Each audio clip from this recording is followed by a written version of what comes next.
साधु साधु। नमो तस् भगवतो अरहतो सम्मा संबुद्धस्स। नमो तस् भगवतो अरहतो सम्मा संबुद्धस्स।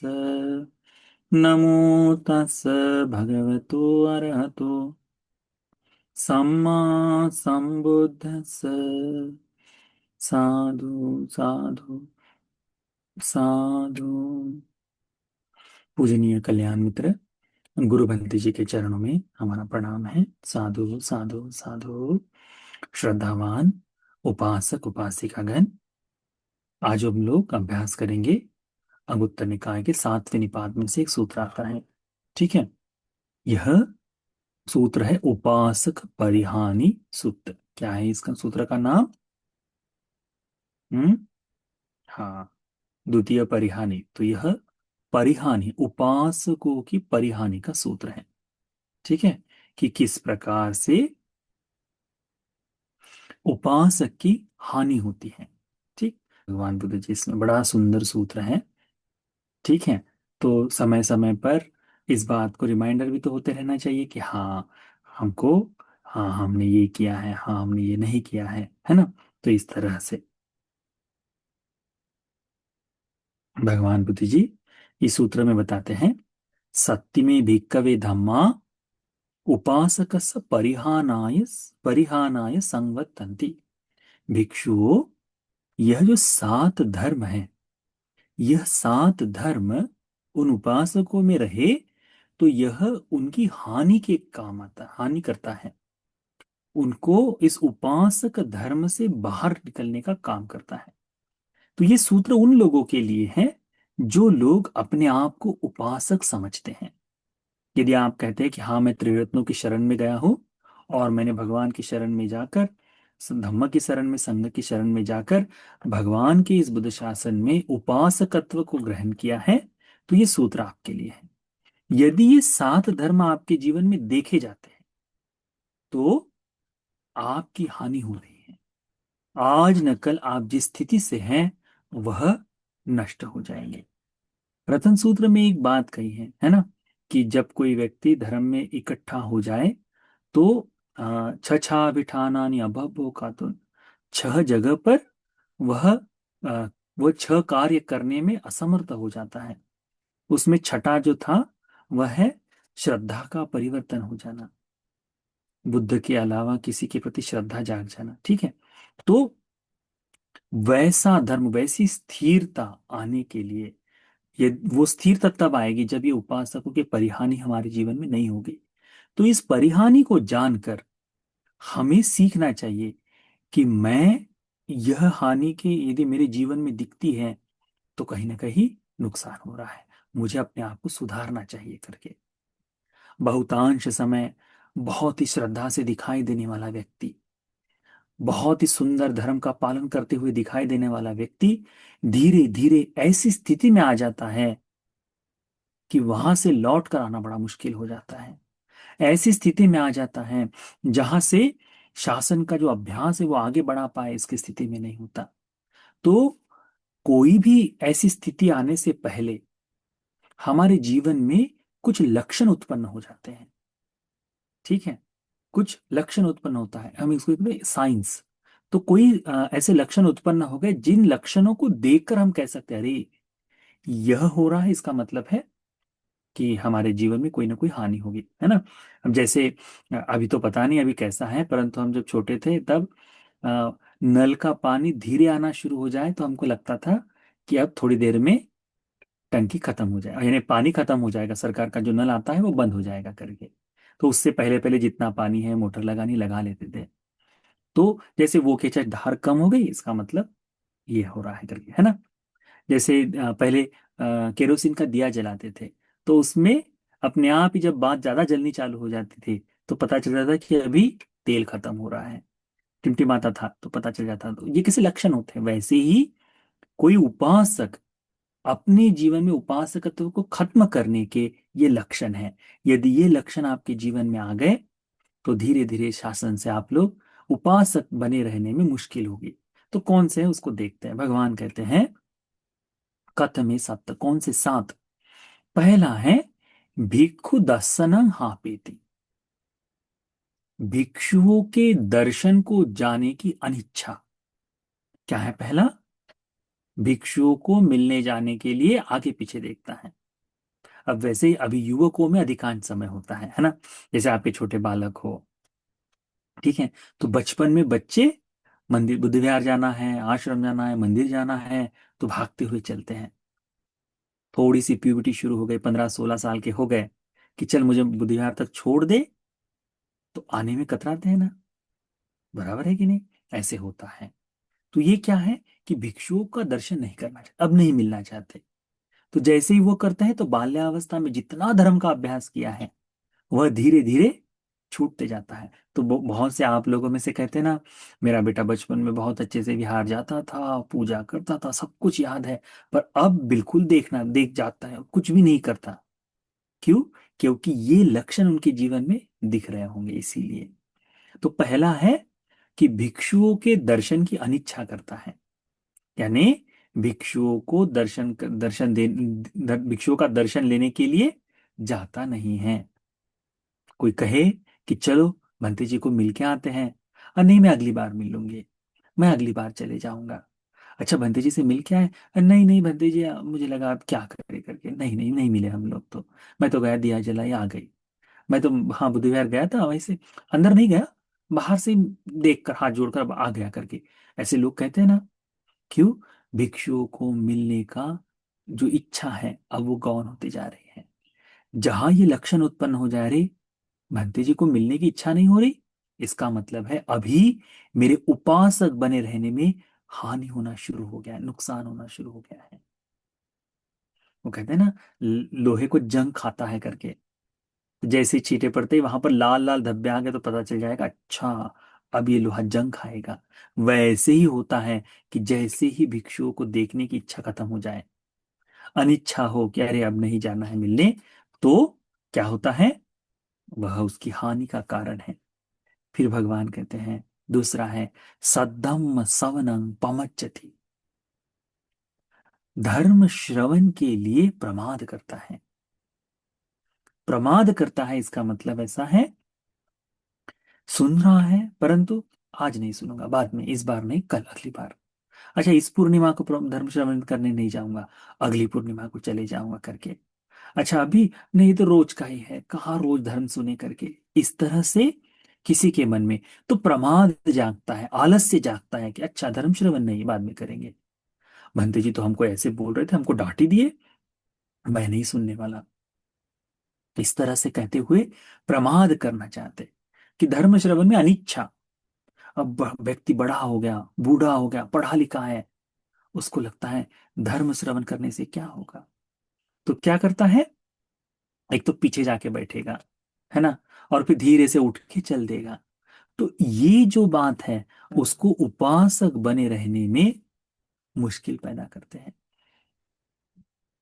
धीरे धीरे उसके मन में अकुशल आ जाता है, धीरे धीरे सारे अकुशल में गिरकर व्यक्ति नष्ट हो जाता है, उपासक भी बने नहीं रह सकता, क्योंकि उसमें सद्धर्म श्रवण की इच्छा, सद्धर्म श्रवण के लिए प्रमाद, आलस्य उत्पन्न हो गया है, देरी उत्पन्न हो गई है। तीसरा, अधिशीले न सिक्खति। अधिशील का मतलब क्या है? जैसे कोई व्यक्ति त्रिशरणों की शरण में गया हो, तो तीन रत्नों की शरण न टूटे, ये पहला शील। ठीक है। दूसरा है पंचशील, कि मैं पंचशील को ग्रहण कर रहा हूं। तो कोई उपासक शीलवान तब होता है जब पंचशील को ग्रहण कर दे। तो पहला तो है कि त्रिरत्न के प्रति श्रद्धा मजबूत रहे, पर वो नहीं हूं। फिर उसके बाद आगे चाहता आता है कि मैं भी शीलवान बनूं, तो क्या करता है? पंचशील को ग्रहण करता है। फिर पंचशील ग्रहण कर कर, अच्छा मेरा तो एक सील हो रहा है, बाकी का हाँ थी, देखा जाएगा देखा जाएगा, उसे पूर्ण करने की इच्छा नहीं जागती। अधिशीले न सीखती, कि अधिक शीलों की शिक्षा ग्रहण नहीं करता। तो फिर पंचशील को परिपूर्ण करते करते उसके मन में इच्छा होनी चाहिए कि मैं उपोषणशील को सीख लो, तो अष्टशील की इच्छा करे। पर इसमें कहा न सीखती, तो सीखता नहीं है अष्टशील। क्या करना है उसका? अनेकों उपासक है जो कहा नहीं नहीं ठीक है, तीसरा पंचशील बहुत है, हाँ बहुत हो गया, सीखना नहीं चाहता धर्म आगे को थोड़ा, वह नुकसान करता है। इस कारण से भी जिस सील में स्थित है वह भी क्षीण होने शुरू हो जाते हैं। उसके बाद में अष्टशील के बाद में 10 सील आते हैं, एकादश सील आते हैं। उपासकों के लिए भी 10 सील और एकादश सील, 11 सील बताए गए हैं। तो वो सीखने की इच्छा। फिर जैसे जैसे गवेशी ब्राह्मण के बारे में बताया है कि वो उपोषद लेता है, फिर उसके बाद में प्रवज्जित हो जाता है, प्रवज्जा के सील लेता है, फिर उपसंपदा के सील लेता है। इस तरह से उसकी सील को अधिक करने की इच्छा नहीं होती। तो भगवान कहते हैं कि अधिक सील है ना सीख करती। अधिक सील सीखने के लिए वे कोशिश न करने के कारण भी उपासक धर्म से उसका ह्रास होते जाता है, धीरे धीरे पीछे हटते जाता है। फिर भगवान कहते हैं अपसाद बहुलो होती, है ना। तो अपसाद बहुलो होती का मतलब ये होता है कि प्रसाद जो उनमें श्रद्धा का जो भाव है, ये श्रद्धा उसमें नहीं पनपती। इन धर्म की क्रियाएं करने के लिए अनिच्छा उत्पन्न होती है। अब जैसे समय समय पर हमको कोई लोग फोन करते, बनते जी मैं तो ये बहुत अच्छे से काम कर रहा था, या फिर बहुत अच्छे से कर रही थी, पर अभी पिछले कुछ दिनों से मेरे मन में ये, अरे नहीं करना चाहिए, अरे आज नहीं कल, कल नहीं परसों, ऐसा भाव जागता है। बनते जी मैं क्या करूं करके पूछते हैं उपासक लोग, उपासक का लोग पूछते हैं। इसका मतलब क्या है कि अभी धीरे धीरे श्रद्धा में हानि होती जा रही है ना। तो ये जो हानि होना है, यह उसको उपासक धर्म की हानि करता है, इस बात को समझना चाहिए।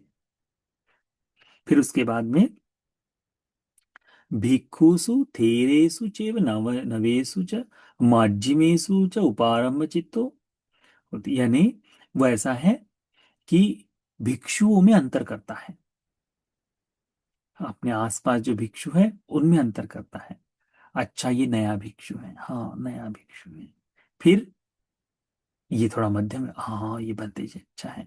फिर वो बूढ़ा बनते जी है, अच्छा सबसे सीनियर बनते जी, हाँ हाँ पट पट हाथ। तुमने देखा होगा ऐसे लोग दिखाई देते होंगे।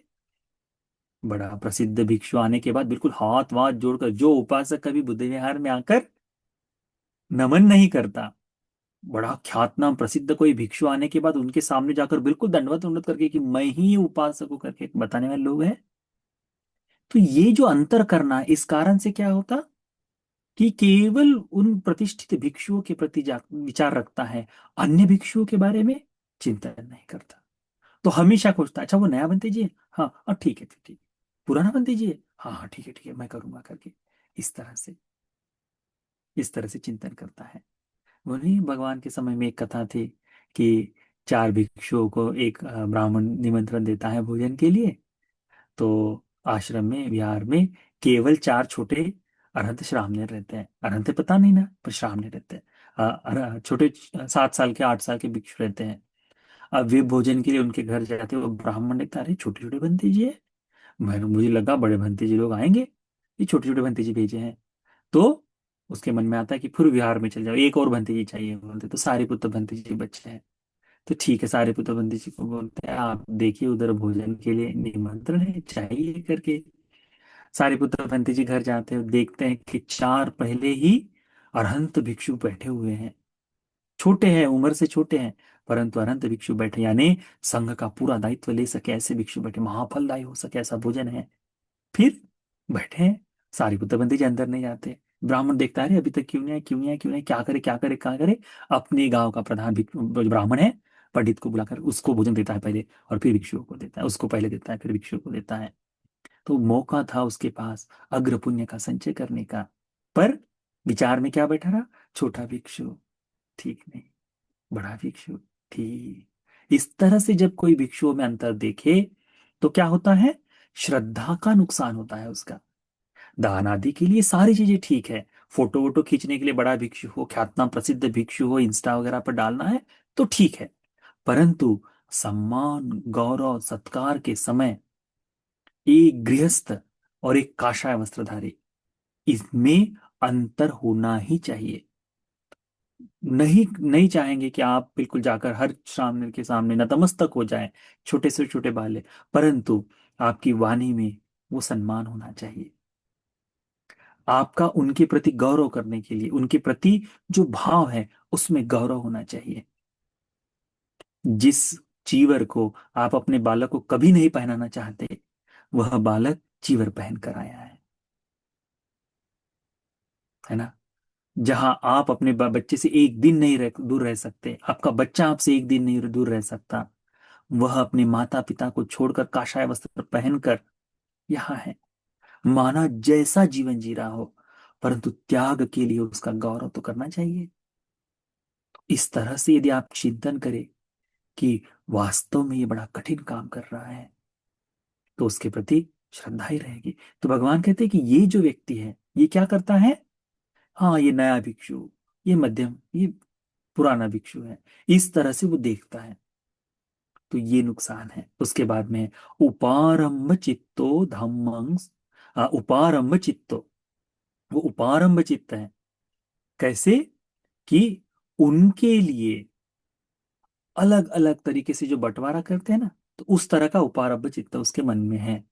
यानी आ, तो उस भाव, उसके पश्चात में कहा गया है कि धर्म को सुनते समय उपारंभ चित्तो धम्मं सुनाति रंधगविसी, कि धर्म की गलतियां सुनने के लिए। जैसे अभी हम बता रहे हैं, हम बताते बताते हमारी एक आदि गलत हो गई, हाँ अरे बंदे जी ने तो गलत बताया, गलत बताया, गलत बताया करके, जो सही बता रहे उसको सुनने के लिए कम, गलतियों को निकालने के लिए आदमी बिल्कुल तत्काल तत्पर रहता है।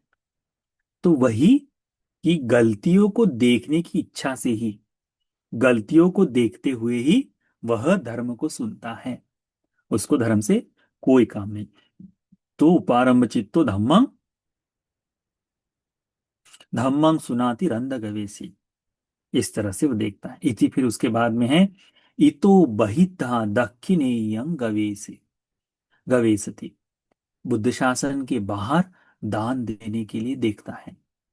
जैसे वो ब्राह्मण दूसरे पंडित को बुलाकर लेकर आया, उसको दान देने के लिए बड़ा गौरव जागा है उसके मन में। तो वैसा बुद्ध के बाहर यानी बुद्ध शासन के परे दान देने के लिए कोशिश करता है। और अंतिम है तत्थ पुब्बकारं करोति, और प्रथमतः बाहरी दान देता है। अभी ऐसा अनेकों बार देखने को मिलता है, अनेकों बार देखने को मिलता है बुद्ध शासन में। स्थविरवाद, यह जो विशेष भाग है, इसको ध्यान में रखो, क्योंकि बुद्ध की वाणी का जैसे का तैसा अनुकरण कर रहे हैं। ठीक है, तो उसका अभ्यास करने वाले भिक्षुओं में, भिक्षुओं के बारे में ये बातचीत है कि उनके बारे में, इससे अन्य कहीं भी किसी भी तरह से कोई भिक्षु हो, किसी भी तरह का कोई सन्यासी हो जो स्वयं ही बुद्ध बनना चाहता हो, तब भी बुद्ध वाणी की आज्ञा का पालन न करने वाला व्यक्ति शासन से बाहर ही है ना, तो उसको समझना चाहिए। तो यदि कोई ऐसा भी कोई कार्य करता है कि अच्छा उनको अधिक प्राधान्यता दे, तो भी दिक्कत ही है। तो भगवान कहते हैं कि ये है इमे को भिक्खवे सत्त धम्मा उपासक परिहानाय संवर्तन्ते, यह धर्म उसे उन्हें उपासकों की परिहानि के लिए काम करते हैं करके भगवान बताते हैं। फिर भगवान बुद्ध जी इसी के विरुद्ध में बताते हैं सत्य में भिक्खवे धम्मा उपासक अपरिहानाय संवर्तन्ते। अब जिससे हानि ना हो, इसी के विरुद्ध में जो जो धर्म बताए उसके विरुद्ध में बिल्कुल ऐसा जीवन में होने से उस उपासकों की हानि नहीं होती। तो कौन कौन सा, भिक्खु दर्शन नहापेति, भिक्षु दर्शन की जो अनिच्छा है वो दूर करता है। अब क्या करता है, भंते जी लोगों के दर्शन को जाने की बार बार इच्छा करता है।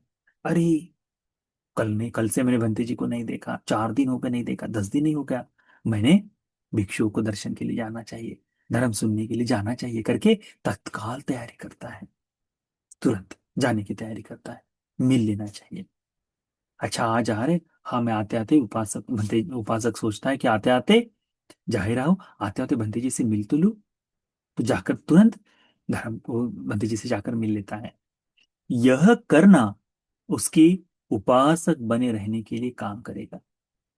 सद्धम्म सवनम न पवांजति, सद्धर्म के श्रवण के लिए प्रमाद नहीं करता, आलस्य नहीं करता, पूरा धर्म सुनने में तत्काल लगा रहता है, हमेशा चिंतन मनन में लगा रहता है कि हाँ मैं सुन लूं कोई ना कोई नया धर्म, अच्छा ये मैंने सुना है, हाँ मैंने नहीं सुना है, अच्छा ये मैंने उस समय सुना था, आज वो डाउट क्लियर हो गया करके।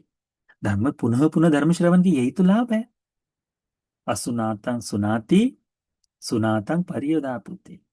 न सुना हुआ सुनने को मिलता है, जो सुना है उससे शुद्ध कर लिया जाता है। कंखंग वितरती, कंखाए जो शंकाए जो दूर हो जाती है करके कहा, है ना। तो ये चीजें जो है धर्म सुनता है। अधिशीले सीखत, निरंतरता से कोशिश करता है कि मैं धीरे धीरे और बड़े बड़े धर्म को और अच्छे से धर्म को सीखूं, जानू करके, इस तरह से वो चिंतन करता है। इसके बाद में है प्रसाद बहुलो होती, अपने जीवन में श्रद्धा को जगह देता है, गौरव को जगह देता है। बुद्ध शासन के प्रति श्रद्धा, बुद्ध के प्रति श्रद्धा, धर्म के प्रति श्रद्धा, संघ के प्रति श्रद्धा, इस श्रद्धा को प्रदर्शित करने वाला होता है। जब ये भाव हो, वो श्रद्धा दिखावे के लिए नहीं, ये जो पासाद बहुलो, ये दिखावे के लिए नहीं, वास्तव में अंतर्मन के लिए है। तो ये करने से क्या होता है, वह उपासक बने रह सकता है करके भगवान कहते हैं। फिर भिक्षुओं में अंतर नहीं देखता, बड़ा भिक्षु, छोटा भिक्षु, इस तरह का भिक्षु, उस तरह का भिक्षु करके नहीं देखता। उसके पश्चात है कि आ, धम्मं सुनाति नरंदगवेसी, उन मध्यम छोटे बड़े इन भिक्षुओं से धर्म सुनते हुए भी इनमें अंतर न करता है, इनमें गलतियां नहीं देखता। अच्छा छोटे बंते जी, अच्छा ये गलत गलत बता दिए छोटे बंते जी करके, इस तरह से हंसने वाले लोग होते हैं ना। इस तरह से केवल गलतियां ही देखने के लिए नहीं बैठता, ये बड़ी मुश्किल का काम होता है ना। तो वह गलतियां नहीं देखता, वो देखता है कि मुझे धर्म का सार मिल जाए तो पर्याप्त है करके, उसके लिए। फिर नहीं तो बहिदा दक्षिणेयं गवेश गवेशति, इसके बाहर बुद्ध शासन के परे परे बाहर जाकर दक्षिणा देने के बारे में सोचता ही नहीं। इधर च उपकारं करोति, केवल बुद्ध शासन में ही वह दान के लिए अग्रणी बनता है, अग्रणी बनता है। जैसे अभी देखो वर्तमान में अनेकों बार देखा गया है, आप लोग इसको अच्छे जान सकते हैं। अभी जैसे समय समय पर दुकानदार हो, विशेष करके दुकानदारों को देखा गया है, वहां पर किसी तरह से कोई होता है ना, जैसे मूर्तियां बैठती है समय समय पर, कोई उत्सव होता है तो गणेश जी की हो जाए, दुर्गा जी की हो जाए, या किसी अन्य जगह पर ये सारी चीजें होती है। तो मैं दान ज्यादा दान देता हूँ करके रसीद भी बड़ी काटने की इच्छा करता है। परंतु वही नहीं, विहार के लिए कुछ करवा रहे हैं तो कहते समय क्या करेगा, नहीं नहीं ये तो बड़े नुकसान में चल रहे, बड़े कड़की में चल रहे, अभी तो कोई धंधा ही नहीं करके बोलने वाले लोग हैं, है ना। इस तरह से क्यों, क्योंकि इस बुद्ध शासन के परे भी कुछ दान अधिक दो, इसके बारे में सोचता है। लोग कहते हैं अच्छा वो तो गरीब है इसलिए देना चाहिए, गरीब है इसलिए देना चाहिए, आपके दया का भाव हो गया, ये आपके दया का भाव हो गया। पुण्य के लिए सर्वप्रथम दान देना चाहिए। कि देना क्या है, भोजन, सेनासन, चीवर, और औषधि, इतनी मात्र चीजें देनी है। तो भिक्षुओं के लिए बिल्कुल वैसी व्यवस्था कर दे तो कितना सुंदर, क्योंकि पुण्य के लिए है, पुण्य के लिए है। तो वह दान देते समय नहीं तो बही ददक नहीं, इसके बाहर बुद्ध शासन के बाहर दान के लिए देखता नहीं, यही इसी शासन में दान देने के लिए वह अग्रणी होता है करके भगवान कहते हैं, इमे को भिक्कवे सत्यधामा उपासक परिहानाय संवर्तन्ते। यह धर्म जो है भिक्षु, यह उपासकों के लिए हानि न करने के लिए काम करते हैं, उस उपासक की हानि नहीं होती। फिर भगवान बड़ी सुंदर सी गाथाएं बोलते हैं, इदं वत्वान सुगतो अथा परंग एतद वोच सत्ता। भगवान ये कहने के पश्चात इन गाथाओं में भी भगवान ने कहा, दस्सनं भावि तत्तानि तत्तानं योहापेति उपासको सवनं च आर्य धम्मानं अधिशीलेन सिक्खति।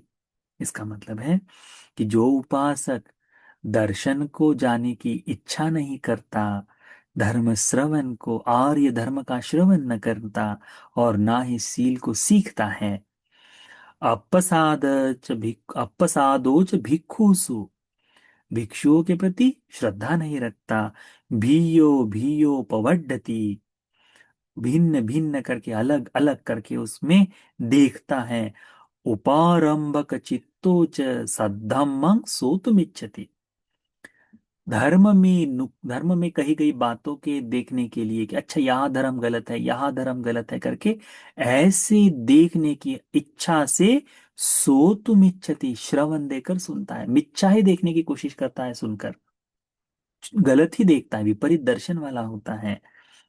इतोच बहिद्धा अय्यं अन्यं दाक्षिणेय गवेसति तथैव च पुब्बकारं यो करोति उपासकं। भगवान कहते हैं कि यहाँ के बगैर दक्षिणा देने के लिए बाहर में दूसरी जगह दक्षिणा को देखता है, और वही आगे बढ़कर दान करता है जो उपासक। एथिको परिहानिये सत्तधम्मे सुदेशिते उपासको सेव मानो सद्धम्मा परिहायते। भगवान कहते हैं एतेको परिहानिये, ये जो धर्म है उसकी परिहानि के लिए है। सत्तधम्मे सुदेशिते, सुगत ने इन 7 धर्मों की देशना की है। उपासको सेव मानो, ये जो 7 धर्म जो भगवान ने बताए, यदि इन 7 धर्मों का उपासक सेवन करता है, सद्धम्मा परिहायति, सद्धर्म से वह नीचे गिर जाता है, सद्धर्म में काबिल यानी रह नहीं पाता, टिक नहीं पाता। फिर भगवान कहते हैं दस्सनं भावितत्तानं यो न हापेति उपासको सवनं च अर्य धम्मानं अधिशीले च सिक्खति। जो उपासक दर्शन की इच्छा रखता हो, धर्म का आर्य आर्य धम्मान, आर्य धर्म को सुनने के लिए, हाँ, नियानिक धर्म जो है उसको सुनने की इच्छा रखता है, सुनता है, और अधिशील को सीखता है। पसादो चस्य भिक्षुसु भीयो भीयो पवड्डति, श्रद्धा को जगाता है, अपने मन में श्रद्धा को जगाता है, और भी यानी भिन्न भिन्नता करके देखता नहीं। अनुपारंभ चित्तो च सद्धम्मं सोतुमिच्छति, आने उपारंभ यानी नुकसान, छिद्र, गलतियां देखने की इच्छा से धर्म का श्रवण नहीं करता।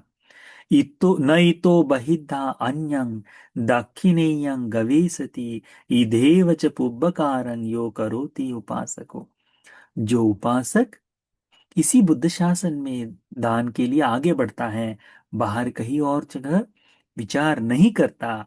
एते को अपरिहानिये सत्तधम्मे सुदेशिते उपासको सेवमानो सद्धम्मान परिहायते।